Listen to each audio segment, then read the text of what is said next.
Romanos, capítulo 9. Ao mesmo tempo, vocês precisam saber que todo o tempo carrego comigo uma imensa tristeza, uma dor profunda dentro de mim, e nunca me livro dela. Não estou exagerando. Cristo e o Espírito Santo são minhas testemunhas. São os israelitas. Se houvesse um jeito de eu ser amaldiçoado pelo Messias para que eles fossem abençoados por ele, eu o faria sem hesitar. Eles são minha família, cresci com eles. Eles tinham tudo: família, glória, reuniões, revelações, adoração, promessas. Sem falar que são o povo de onde veio o Messias, o Cristo, que é Deus sobre tudo, sempre.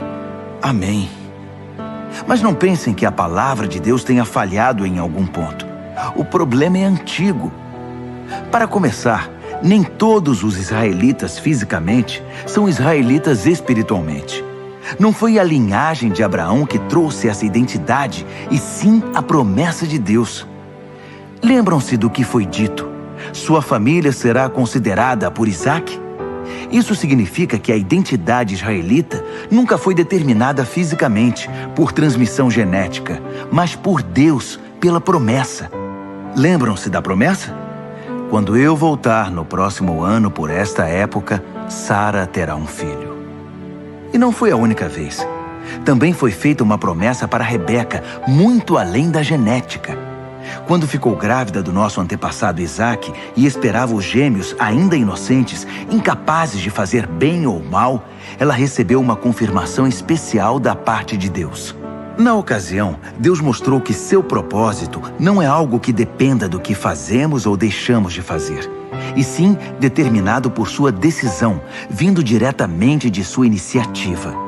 Deus disse a Rebeca: o primeiro a nascer dos gêmeos ocupará o segundo lugar.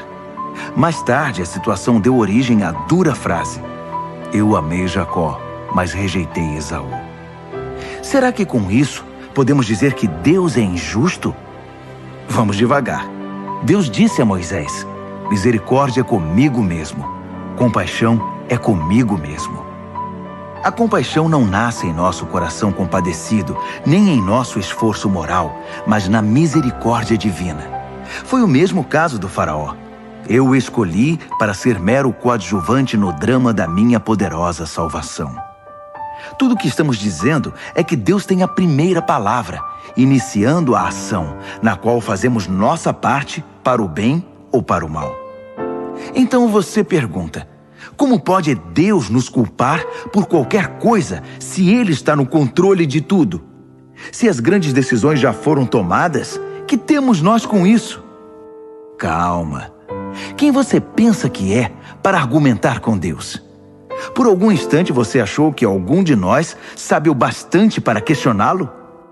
O vaso não se dirige aos dedos que o moldaram dizendo: por que você me deu essa forma? Não é óbvio que o oleiro tem todo o direito de transformar um pedaço de argila num vaso de flores e outro numa panela de cozinhar feijão? Se Deus precisa de um pote especial para a sua ira e outro para a sua bondade gloriosa, não estará Ele certo? O mesmo Ele fez com os judeus, mas também acontece com outros povos. Oséias deixa isso claro: eu chamarei os sem nome e os nomearei. Chamarei os desprezados e os farei amados. No lugar em que gritaram: você não é ninguém, eles chamam vocês de filhos do Deus vivo. Isaías mantém a ênfase. Se cada grão de areia da praia fosse numerado e a soma chamada escolhidos de Deus, eles seriam ainda números, não nomes. A salvação vem por escolha pessoal. Deus não nos conta, chama pelo nome. Meros números não são seu objetivo. Isaías enxergou esta realidade. Se nosso poderoso Deus não nos tivesse dado um legado de filhos vivos, acabaríamos como cidades fantasma, como Sodoma e Gomorra. Como resumir tudo isso? Todos os que não pareciam interessados no que Deus estava fazendo, na verdade, abraçaram o que Deus fazia quando Ele endireitou a vida deles. E Israel, que parecia tão interessado em ler e falar sobre o que Deus estava fazendo, distanciou-se de Deus. Como puderam se distanciar? Porque em vez de confiar em Deus, eles assumiram o controle. Estavam envolvidos no que eles mesmos faziam. Tão envolvidos nos seus projetos de Deus que não perceberam Deus à sua frente, como uma pedra no meio da estrada. Então tropeçaram nele e continuaram caindo. E Isaías de novo junta tudo isso numa metáfora. Cuidado, pois uma pedra enorme no caminho para o Monte Sião. Uma pedra que você não pode contornar. Mas eu sou a pedra. Se você me procura, me encontrará a caminho, não obstruindo o caminho. Romanos, capítulo 10. Acreditem em mim, amigos. Para Israel desejo o melhor. Salvação, nada menos que isso. É o que desejo de todo o coração e em todo tempo oro a Deus por isso. Sei que os judeus são muito dedicados a Deus, mas estão fazendo tudo ao contrário. Não parecem entender que esse acerto da condição humana, que é a salvação, é obra de Deus, e muito bem sucedida. Eles montam suas lojas de salvação ao longo da rua e apregoam sua mercadoria.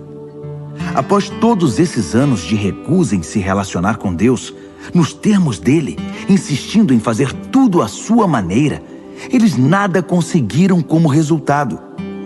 A revelação anterior tinha a intenção de nos deixar preparados para o Messias, apenas isso. Ele então iria consertar a situação dos que crescem nele. Moisés escreveu que quem insiste em usar o código da lei para viver de maneira correta diante de Deus, logo descobre que não é tão fácil. Cada detalhe da vida é minuciosamente regulamentado. Mas confiar em Deus para moldar a vida correta em nós é uma história diferente. Não se trata de uma escalada perigosa até os céus ou de uma perigosa descida ao abismo para trazer de lá o Messias. Então, o que exatamente Moisés estava dizendo? A palavra que salva está bem aqui, tão próxima quanto a língua da boca, tão próxima quanto o coração do peito. É a palavra da fé que aceita que Deus trabalhe e acerte as coisas para nós. Essa é a essência da nossa pregação. Diga a Deus as palavras de boas-vindas. Jesus é meu Senhor. Receba de corpo e alma a obra de Deus, seu agir em nós, como no ato de ressuscitar Jesus. É isso. Você não está fazendo nada. Está simplesmente pedindo ajuda a Deus e confiando nele para que ele o faça. Salvação é isso.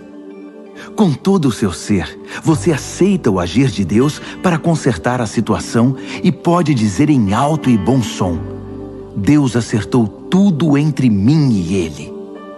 As Escrituras garantem: ninguém que confia em Deus de todo o coração irá se arrepender disso.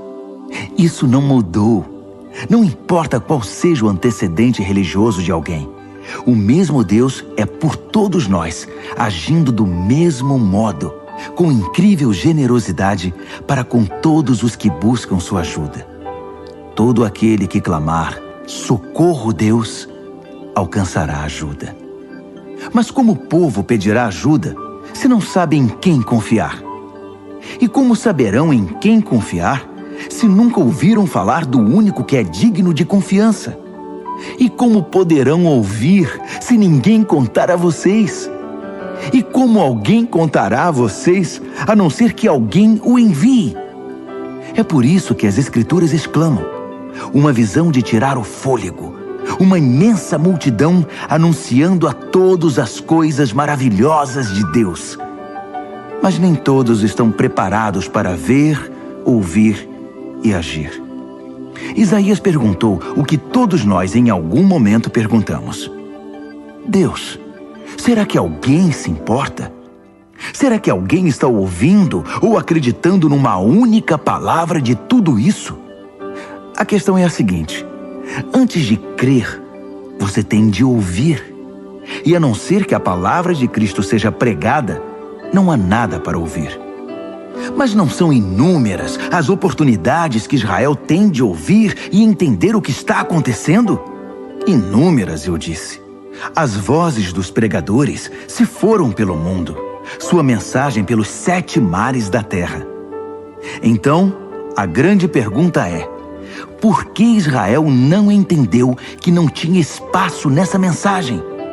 Moisés acertou quando predisse: quando vir Deus alcançar todos aqueles a quem você considera inferiores, estranhos, você irá morrer de inveja. Quando vir Deus alcançar os povos que você considera ignorantes espirituais, você vai ficar furioso. Isaías ousa pronunciar as seguintes palavras de Deus: povos me encontraram e me receberam, povos que nunca haviam me procurado. E eu encontrei e recebi povos que nunca antes haviam perguntado a meu respeito. Então ele conclui com uma acusação: dia após dia, chamei Israel de braços abertos, e para minha tristeza, não vi resposta a não ser puro desdém.